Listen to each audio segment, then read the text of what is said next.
Coach Okoгийн дараагийн подкастэд давтай морилно. Миний хүмүүст өгдөг олон зөвлөгөө, олон туршлагууд эсвэл олон ингээд нөгөө туслах гэж оролддог арга барилуудыг тэр бодоод үзэнгууд тэгээд хэрвээ ингээд миний ярьж байгаа юм аюух олон байгаад тэгээ Око надад ганцхан хариулт өгөөч. Ер нь ингээд сэтгэл зүйн тогтвор, харилцааны чадвар, би физиолог биш тэр лүү ороод ирэхээр ер нь ганцхан зүйлийг хийвэл хүн аюу хэрэгтэй гэдэг дээр би нэг зөвлөгөө дандаа өгдөг байгаа. Тэгээ өнөөдөр тэрнийхээ тухай ярмаар байна. Тэр нь юу гэсэн чинь та яг одоо өөрийгөө нэг толин зогсоод эсвэл нэг толь уйл нэг толь руу хаардаа. Эсвэл гар утсаа нээгээд өөрийгөө уртын камераар хаардаа. Тэгээ боломжтой болж хойрхон биш жоо холоос харчаарай. Тэгээд тэр харагдаж байгаа хүнийхээ тухай ийм асуулт асуу. Ийм асуултанд хариулаарай. Энэ харагдаж байгаа хүн танд таалагдаж байна уу? Таалагдахгүй байна уу? Эсвэл таалагдж байна уу? Таалагдахгүй байвал хэр их таалагдахгүй байна? Юунд таалагдахгүй байна? Таалагдж байвал хэр их таалагдж байна? Бүр тэгээс тогтохгүй хэрвээ таалагдж байвал энэ хүнтэй та гудамжинд таараа жоох яриад эсвэл ямар нэг юм дээр ингээд танилцаад яах юм бол уулзах юм бол та энэ хүнтэй нөхөрлөмөр санагдж байна уу? Нөхөрлөмөөргүй санагдж байна уу? Яагаад тийм гэж яагаад үгүй гэж юу нь таныг татж байна? Юу нь таныг түлхэж байна? Энэ хүний юу нь бахархмаар, дуураймаар, хуулмаар гоё вэ? Юу нь бас магадгүй таны жоохон болгоомжлмоор, жоохон зүгтмаар ондоо вэ? Энэ тухай ярмаар. Тэр нь өөртөө таалагдах, өөртөө итгэлтэй болох, тэгээд өөрийгөө хайрлах, саяныхын төвшнүүд нь те. Энэ зүйлийг хэрвээ хийж чадах юм бол миний бодлоор ихэнх хүмүүс олон сэтгэл зүйн, харилцааны, сэтгэл хөдлөлийн, мэдрэмжийн асуудлуудыг шийдэж чадна гэдэгт би аюух итгэдэг байгаа да. За тэгээд энэ талаар ярих гэж өнөөдөр өдөр тутмын амьдралаа бодоо хэдүүлээ. Өнөөдөр бид нэр амьдрал болж байна уу, болохгүй байна уу үл хамааран өглөөнөөс орой болтол ингээд амьдралаа харах юм бол бидний өдрийн турш бидний сэтгэл зүй, сэтгэл хөдлөл гэдэг юм нэлээд хөдлөн. Зарим саруудаа, зарим 7 хоногудаа бидний суур хундаамн гэж ярьдаг сэтгэл хөдлөл маань өөрөө тогтвортой, тайван, амар мэнд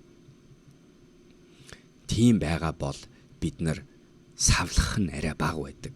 Бидний сэтгэл, бодол, өөртөө итгэлтэй байдал, эерэг, оптимизм маань арай гоё юм нэг тууштай, арай жоохон жинтэй, тэгээд ийм хөдөлгөөнгүй байж чаддаг. Яг эсэргээрээ заримдаа бидний амьдрал ажил дээр жоохон тогтворгүй, жоохон юмд бид нар ингээд явчих гад байдаг. Явдггүй маа гэхэд дотор хүчтэй мэдрэмж, хүчтэй эргэлзээ, айдас, болгоомжлол цухуугаад эхэлчихдэг. Тэгээд мэдээж юм болж явах үед бол ойлгомжтой. Бид нар бүгдээрээ гоё тайван байж чадна, амар байж чадна. Тэгээд тэрийгээ дагаад бид нар өөртөө таалагдаж эхэлдэг. Бид нар нэг өөртөөгөө нөхөрлөх, өөртөөгөө ойртох, өөрийгөө ойлгох энэ төр гэдэг процесс руу орж эхэлнэ. Яг л хүндлэгийн үнэтэй адилхан. Хэрвээ тэр хүн надад таалагдаад, тэр хүн доктортой, тэр хүнтэй харьцахад эерэг байгаа бол би тэр хүнтэй илүү их цаг өнгөрүүлэхийг хичээнэ. Тэгх тусмаа бид нар тэр хүнд нар таалагдж. Тэг би өөрийнхөө тухай ярьж байгаа бити мартаарай. Би өөрийгөө л хүндлэнгөөс хараад ярьж байгаа шүү. Яг тэрнтэй адилхан таалагдахгүй өөрийнхөө хийсэн үйлдэлийг харсан чинь тэнэг үйлдэл хийсэн, харамсгаар үйлдэл хийсэн, буруу гэдээ мэдж байгаа үйлдэл хийсэн, үн цэнийхээ зөрсөн үйлдэлийг хийсэн үед бид нар угаасаа өөртөө таалагдахгүй. Тэгэнгүүт бид нар таалагдахгүй үнтэй яадаг вүлээ. Халихаар уулзахгүй хичээдэг. Тэр хүний тухай сурмааргүй, судалмааргүй, ойлгомооргүй, сонсмооргүй санагддаг. Тэгээ бид нар мэдхгүй байх тусмаа бид нар тэр хүнээс хөндөрч эхэлдэг, дургу болж эхэлдэг. Нөхөрлөөс зүгтдэг. Тэр харилцаа гүнзгий болохоос. Тэг яг энэ зүйл бид нар өөртөө хийдэг гэдгийг хэдлээ. Өнөөдөр өөртөө сануулмаар. Та өөрийгөө хэрэг муулдгүй, хэрэг өөрийгөө цээрэлдгүй, хэрэг өөрийгөө шийтгдэггүй, ямар нэг юм хийснийх нь, үйлдэл хийснийхэн төлөө, шийдвэр гаргасныхэн төлөө, үг хэлснийхэн төлөө. Та өөрийгөө хийсэн зүйлээ эргэж хараад өөрийнхөө хийсэн зүйлийг эргэлзэх, шаналлах, санаа зовох, ичих тийм ээ. Яана би яаж тэгж чадав? Би яаж тэгвэ? Энд төр гэдэг бодлууд орж ирж байгаа юу. Тэгвэл энэ маань дахиад адилхан өөрөөсөө хөндөрөх, өөртөө дургу болох үйлдэл рүү тэр мэдрэмж рүү ойртуулж өгч байгаа. За тэгвэл тэгээд би эцэст нь хэлсэн тийм ээ. Хэрвээ бид нар ганцхан зүйлийг хийгээд коуч хүний хувьд би зөвлөгөө өгөөд хэрвээ та энийг ямар нэгэн аргаар өөртөө сурчих юм бол энэ таны олон асуудлыг шийднэ гэж бод өөртөө таалагдах, итгэлтэй болох хайрлах гэдэг нь хамгийн өндөр түвшин гэж хэлээд байгаа. За ойлголоо. Окей, тэгвэл юу хийх вэ? Шууд тэр лүг арай тийм. Тэр нь энэ. Нэгт нь болохоор бид нэр өөрийнхөө яг л хэдлээ хөндлөн хүүхд өсгөж байгаа ч юм уу, гэр бүлийнхээ хүнтэй харьцаж байгаа байдал руу л ор гэдэг нь шүү дээ. Тэгчүүл энэ сэтгэл юу яг үнэнчээр хариулт гаргаж авах аюу амархан болно. Тэгэхгүй бол өөрийгөө бодоод өөртөө юу хийх вэ гэдгийг бодох юм бол үл гарч ирдгүй шүү. Бид нар их хвчлэн нөгөө өөрийн чи итгэл үнэмшлүүд өөрийгөө хамгаалах механизм чи орж ирчээд яг үнэнч зөв хариулт гаргаж өгөхгүйгээр тийм хурамч өөрийгөө тохируулсан байдлыг хариулах. За тэгэхээр хөндлөнгийн үнийг харж байгаа юм шиг хар. Тэгээд энэ асуултанд хариулаа. Хэрвээ та нэг өөрийг чинь гэр бүлийн ч юм уу, дүү чинь ч юм уу, ах чинь ч юм уу нэг хүн байгаад тэгээд та тэр хүнийг буруу үйлдэл хийвэл яах вэ гэдэг асуулт гарч байна. Танд хоёр сонголт байна. Нэг бол тэр хүнийг та буруу юм хийчлээ гэж загинж болно. Тэгээд чи угаасаа ингэж бүтдэггүй, чаддаггүй, дандаа ингэж алддаг гэдэг үгнүүдийг хэлж болно. Эсвэргээрээ та яаж болох вэ гэхээр дүүгээ үнэхээр хайртай хүнээ нэг алдаа жижиг алдаа гарвал бид нар яадаг вүлээ? Бид нарт тоодгүй. Бид нар тэгэж тогтохгүй, тоохгүй байхаас гадна бид нар уурлахгүй, сөрөг юмроо орохгүй, харин ч бид нар тэр хүнийг илүү дэмжиж өгөх гэж хичээдэг тийм ээ. Болж штэ нэг удаа оролдож байс дахиад нэг үз чадсан шүү. Бүтэн шүү. Болоод байгаараа, хичээгээд байгаараа, явна шүү. Тэгээ би чамаа дэмжин энтэр гэж бид нар их хвчлэн өөрсдөө сайхан буйдаа хайрцдаг. Тэгвэл яг өөртөөгөө тэгж хайрцаж ихний алхам энэ байна. Эхлээд өөрийгөө ядаж загнахаа болох хэрэгтэй. Өөрийгөө шийтгэхээ болох хэрэгтэй. Өөрийгөө буруу юм ярих тоолонд нь өөртөө чи дандаа ингэдэг, чи ингэж бүтэлгүйтдэг, чи буруу шийдвэр гаргадаг гэдэг үгнүүдээ бүгдээрээ хасах хэрэгтэй. Юу сүртэй яака би тэгж өөртөө тэгж хэллээ, хөндлөнгийн үг хэллээгүйгээд ямар хэрэгтэй юм. Бидний өөрсдийн үг биднэрт айгүй жинтэй, айгүй хүчтэй орж ирдэг. Хэрвээ бид нэр яг энэ зориулаад нөгөө мэрэгжлийн тамирчид чинь хүртэл яг энэ зориулаад юмыг болохгүй байгаа, бүтэхгүй байгаа гэдэг бодлоос ангиж ирж болно бүтэн. Тэгээд бүр яаж болох бүтгийг өөрөө төсөөлж чадах юм бол хүн өнөөдөр юмыг бүтээх магадлал нь өсдөг гэдгийг батлагдсан байна. Хүний сэтгэл зүйн байр суурь зүгээр л өөрлөгөө өөдрөг хандах, сөрөг хандлах хоёрын хооронд ямар их гүйцэтгэлийн болон үр дүнгийн ялгаа гаргадгийг олон судалгаа аль эзэн баталсан байдгийг хэдүүлээ мартаж болохгүй. Тэгэхээр өгж байгаа зөвлөгөө тэр ш. Хамгийн эхлээд хэдүүлээ өөрийгөө буруу шаах, өөрийгөө загнах, өөрийгөө шийтгэх, өөрийгөө муулах гэдэг зүйлүүдэд ядаж хасах хэрэгтэй хэдүүлээ. Тэгээ би энийг бас хийдэг байсан. Ялангуяа спортон дээр гэдгийг би бол урд нь ярьж байсан. Бид нар ингээ спортон дээр ганцаараа ингээ өрсөлдөж байх үед хүний спортын сэтгэл зүгээс болоо бид нар заримдаа яарах, буруу сонголтыг хийх энэ төр дандаа явагдана. Бид нар бүхэл бүтэн цаг 30 минут хоорондоо тэр талбай дотор хамгийн урт хамгийн богиндоо бид нар 40 минут хоорондоо өрсөлдөнө. Тэгээ тэр хугацаанд зөв шийдвэр гарна, бос буруу шийдвэр гарна. Ихэнх тамирчид тэр үе таад мэдэх байх яадгүй гэхээр буруу шийдвэр гаргахаар тэр ингээд өөрийгөө загнадаг, өөрийгөө бүр биетээр хүртэл зодддог. Тэгвэл яг бодоор хүүхд хэрвээ хажуудалчийн хүүхд нэг юм хайртай хүн чинь, хайртай дүү чинь, хайртай хүүхд чинь нэг алдаа гаргахаар нь таад алдаа гаргалаа гэж зоотно гэдэг чинь юу гэсэн үг вэ? Энэ хүүхд танд дуртай болох уу? Энэ хүүхд танд таалагдах уу? Энэ хүүхд тантай юу дараачийн удаа иймэрхүү юмыг таны өмнө хиймээр санагдах уу? Тэгвэл яг тэрнтэй адилхан өөрийгөө загнаад өөрийгөө нэг юм шин юм оролдож үзээд алдсныхын төлөө шийтгээд загнаад тэгээд муулаад байх юм бол тэр хүүхд таны өмнө шин юм оролдож үзэхээс зогтно. Яад бол загнуулмааргүй санагдана, шийтгүүлмээргүй. Бид нэр яг өөртөө тэр механизмыг хэрэгжүүлдэг шүү. Нэг юм хийж үзэл алдаа гаргаа, эсвэл нэг урд нь хийжсэн зүйлээ нэг дахиж нэг оролдож үзэл жоохон алдаа гаргангууд бид нэр өөрийгөө загнадаг, шийтгдэг, болохгүй бүтгүүгээр нь дууддаг. Тэгээд ирсэн хүн чинь нөгөө нэг яриад идэг шин зүйлийг оролдож үзэх, өөрийгөө дахиж шахаж үзэх, өөрийгөө одоо хэцүү зүйл рүү дахиж нэг оролдож үзэх гэдэг зүйлээс болгоомжлон цогтно, зайлсхийно. Тэгэхээр эхний миний хэлж байгаа зөвлөгөө нь тэр. За хоёр дахь хэлж байгаа зөвлөгөө нь болохоор нөгөө өсөлтөд сэтгэхүү гэдэг зүйлийг өөртөө суулгахыг хичээх хэрэгтэй. Тэр нь юу яриад байгаа юм гэхээр би өнөөдөр аливаа нөхцөл байдлыг хөдөлмөр хичээл зүтгэл оролдлого бусдын тусалцааг ашиглан сайжруулж болно гэдэгт итгэх асуудал байгаа. Би амьдралдаа байгаа ямар нэгэн нөхцөл байдлыг ажлын, мөрөөдлийн, карьерийн, хувь хүний, дадлал зуршлын, эрүүл мэндийн ямар нэгэн одоо байгаа нөхцөл байдлыг хэрвээ би хичээл зүтгэл хөдөлмөр гэдэг зүйлийг зарцуулах юм бол сайжруулж болдог, маргааш өнөөдрөөс илүү байж болно. Дараачих одооныхоос илүү ахицтай байж болно гэдэг итгэл үнэмшлийг итгэх асуудал яригдж байна. Өсөлтөд хандлагын тухай ярьдаг сургалтын дотор би энийг зөндөө ярьдаг. Гэтэ нэг юм сануулдаг шүү. Хүмүүс ингээд өсөлтөд хандлагын тухай тэр mindset гэдэг номыг уншаад тэр концептыг ойлгохоор нэг болгоомжтой нэг санах хэрэгтэй зүйл чинь хүнд төрөлхийн тогтсон хандлагатай байсан ч гэсэн өсөлтөд хандлага болж болдог гэдгийг тэр номон дээр Angela Duckworth биднэрт баталж харуулсан байдаг. Хотлоо ярьж байна би. Зохиолч нь би хольж байна. Тэсвэр хатуужил гэдгээр ярьж байна. Тэгээд энэгээр бид нар юу бас нэг санах хэрэгтэй зүйл чинь юу вэ гэхээр бид нар амьдралын бүх юм дээр дандаа тогтсон байдгүй, дандаа өссөн байдгүй, өсөлтөд байдгүй, холимог байдгийг мартаж. Бид нар зарим зүйл дээр яг саяны итгэл үнэмшилт итгэдэг юмыг сайжруулж болдог. Ялангуяа хөндлөнгийн хүмүүсийг хараа бид нар бол дандаа итгэдэг шүү. Зарим хүмүүс дээр бид нар бас буруугаар боддог. Энэ хүн угаасаа л ийм төрөлхийн юм дандаа ингэж дуусна гэдэг. Энэ чинь нөгөө тогтсон зүйл. Хэлэх гээд байгаа санаа нь юу юм гэхээр хүн болгон дотор тогтсон зүйлүүд байгаа. Өсөлтөд зүйлүүд байгаа. Бидний хийх хичээх ёстой зүйл нь өшөө олон зүйл дээр амьдралд өсөлтөд хандлагатай болж сурах хэрэгтэй. Дэгчих юм бол өнөөдөр би нэгт нь өөрийгөө буруу шахаа болно, загнахаа болно. Тэгээд тэрвэрс тогтохгүй би өөрийгөө өдөөдөг, өөрийгөө дэмждэг, өөрийгөө тусалдаг болно. Би өөрийгөө нэг энд байгаа юм шиг гараараа дандаа ингэж яриад байна те. Энд байгаа юм шиг яриа. Ингээд ирэнгуут хэрвээ яг саяны хоёр зүйлийг хийе гэх юм бол нэгтэн зүгээр л загнахаа болж, зүгээр л муу оюутан гэж хэлэхэ болж, муу сурагч, юм бүтдэггүй, чаддаггүй гэдэг энэ сөрөг тодорхойлтуудыг аваа хийж байгаа. Загналтуудаа болж.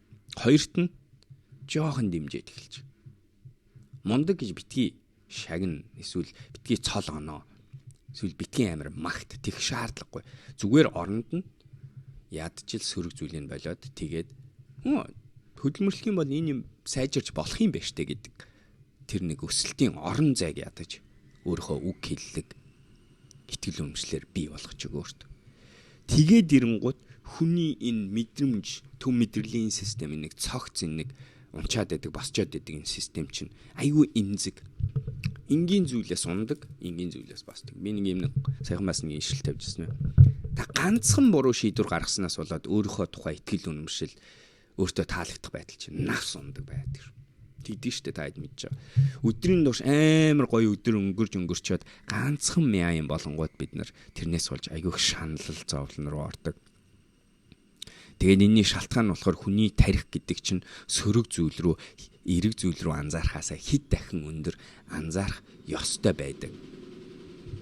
Гэдгээсээ болоод бид нар яачаад байдгүй гэхлээр сөрөг зүйлийг илүү анхаарад эерэг зүйлээ санамж нь мартагдах нь айгүй хурдан байдгийг гэдэг санах хэрэгтэй. Хэрвээ тэгвэл хүний тарих, хүний мэдрэлийн систем ийм эмзэг, тэгээд тэргээрс тогтохгүй эерэг зүйл рүү ингэж ханддаг, сөрөг мэдээлэл, сөрөг болжсон үйл явдал руу ингэж ханддаг нь бид нар мэдэх юм бол бид нар яах ёстой юм гэхлээр тэр өөрийнхөө одоо энэ балыг идлээ авч үзэн энэ бал артлаараа сайн бичдэг, уртлаараа сайн бичдэггүй гэвэл хэдлээ уртлаар нь бичих гээд ах хэрэггүй. Давуу талаараа буюу артлаар нь бичиж сурах хэрэгтэй. Яг энэтэй адилхан энэ жишээг би болж яана болохгүй нь ойлгохгүй. Гэхдээ яг энэ жишээтэй адилхан хэрвээ би өнөөдөр сөрөг зүйл рүү харахаараа ингээд автчдаг, эерэг зүйл рүү орохоор жоохон баярлчаад мартчаад байдаг гэдгийг мэдэж байгаа л хэдүүлээ яах ёстой юм гэхлээр амьдралдаа эерэг зүйлийнхаа тоог сөрөг зүйлийнхаа тоотой харьцуулбал хэд дахин өндөр байх ёстой гэдэг би бас өмнө судалгаагаар батал хийжсэн. Тэгэхээр бид нар яаж хийж яагаад өөрийнхөө ядаж үг хэллэг яриан дээрээ тэгээ би энэ хардаа өөрийнхөө тухай ярьдаг яриа чинь танд айгүй нөлөөлдөг тухай медиум дээр блог бичсэн байгаа, бас подкаст дээр нийтлэл подкаст бичсэн байгаа, тэднийг орж үзээрэй. Бидний энэ өөрийнхөө тухай өөртөө ярьдаг болон бусдад ярьдаг үгнүүд чинь бидний хинбэ гэдгийг өөртөө дандаа хэлж явдаг гэсэн үг. Тэгээ дахиад нэг жишээ ярихад энэ байна. Хэрвээ өнөөдөр би 1-р ангийн хүүхдүүдийг аваад бүгдээрээ ерөөсө тоглож чаддгүй, спортоор тоглож чаддгүй, за эсвэл зурж чаддгүй хүүхдүүдээ зургийн ангид оруулъя. Тэгээ тэд нар анх удаага зурж үзэж байгаа гэж төсөөлөе хэдүүлээ. Тэгээ зарим нэг хүүхдийн багш нэрэд чи айгүй сайн зурдаг шүү. Чи ер нь авьяастай юм ээ. Чи одоохондоо чи зураад байвал сайн хүүхд болох юм биш үү ээлждэг. Нөгөөдлийн хүүхдэд болохоор за миний дөөч арайч бүтэхгүй дээ. Чи угаасаа ер нь зурх мурхаа хаях хэрэгтэй юм. Чи энэний хооронд математик физикээ хөөцөлдсөн дээр юм байна гэд хүүхдүүдэд багш нь зургаас нь үл хамаараа зүгээр л тгээ хилээ яваадах юм бол аяанда яадаг гэж энэ хүүхдийн нөгөө зурдаг нөгөө авьяастай болж магадгүй гэдэг хүүхд чинь өөрийнхөө тухай юу гэж ойлгож эхэлдэг юм гэхээр би ийм зураадаг эндээ сайн хүүхэд юм байна гэдэг энэ түүхэнд тэр ярианд итгэж эхлээд өөрийгөө тэгж бодож эхэлдэг. Яг эсрэгээрээ сайн зурдаг байсан ч гэсэн хэрвээ багш орж ирээд чи бүтггүй гэж ярьчих юм бол тэр хүүхэд юу гэж ойлгож эхэлдэг юм гэхээр би угаасаа зурч чаддгүй би бүтггүй хүүхэд юм байна гэдэг. Энэ би хүүхдийн жишээ авч ярьж байгаа боловч бидний амьдрал томчууд амьдралдаа энийг дандаа нэг нэгэндээ хэрэгэлдэг ажлын орчинд найз нөхдийнхөө хүрээлт гэр бүлийнхээ орчинд тэгэхэд яг эндээ автаад тэр түүхэндээ итгээд явдаг. Гэсэн мөртлөө энийгээ тоодгүй асуудал яг хөв. Хөндлөнгийн хүн таны тухай юу ярьж байгааг авахд нөлөөлөхийг бол ойлгож байгаа. Өөрийнхөө тухай ярьж байгаа ярианууд ч гэсэн яг ингэж нөлөөлдгийг битгий мартаа. Тэгээ энэ дээр сануулмаар байгаа үг нь найзтайгаа ойрдоо уулзж байгаа юм. Гэр бүлийнхэнтэйгээ ойрд уулзаагүй хүмүүстэйгээ уулзаад мэдэх үедээ таны хариулт ингэдэггүй. Ойрдоо ямар мэд юу байна гэхээр би ойрд ирс айгүй стресс айгүй завгүй байгаа гэж дандаа хэлж гэнэ. Тэгвэл та өөртөө юу хэлээд байна вэ гэхээр би ер нь байнгын завгүй, байнгын стресстэй байгаа шүү гэдгийг өөртөө. Тэгээ сонсцсон хүн чинь амарж явах үрдээ хүртэл би чинь ойрдоо айгүй стресстэй айгүй завгүй байгаа штэ гэдгээ өөртөө санаад тэгээ би тийм биш бол би зүгэрж гэн гэж бодоод нөгөө тал руугаа өөрийгөө илүү ойртуулж өгдөг. Тэгээ тийм хүн болж хувирдаг гэдгийг нь баталсан байдаг шүү.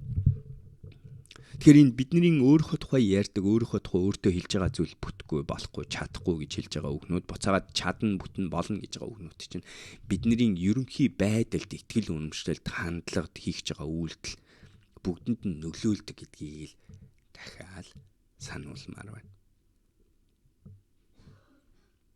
Хэрвээ өнөөдөр бид нэр өөрийнхөө гүнзгий тэр хүндээ итгэл гэдэг зүйлийг үнэхээр бий болгомоор байгаа бол яг тэр хүүхдийг бид нэр зурхат нь ямар итгэлтэй болгомоор байна. Яг тэрэнд хийх байсан үйлдэлээ хийдүүлээ өөртөө хийх хэрэгтэй гэдгийг л би өнөөдрийн подкаст дээр та хэдтэй ярилцж байгаа шүү. Тэгээд тэгвэл энийг хийх вэ, яаж хийх вэ гэдэг дээр миний өгдөг зөвлөгөө бол дандаа ойлгомжтой.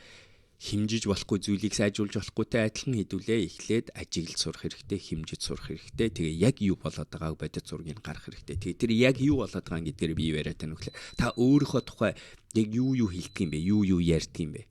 Хэр ойрхон ярьдаг юм бэ? Та бүтлгүүтэх үедээ юу гэж хэлдэг вэ? Юм бүтэх үед бас юу гэж ярьдаг вэ? Энийг санах хэрэгтэй шүү.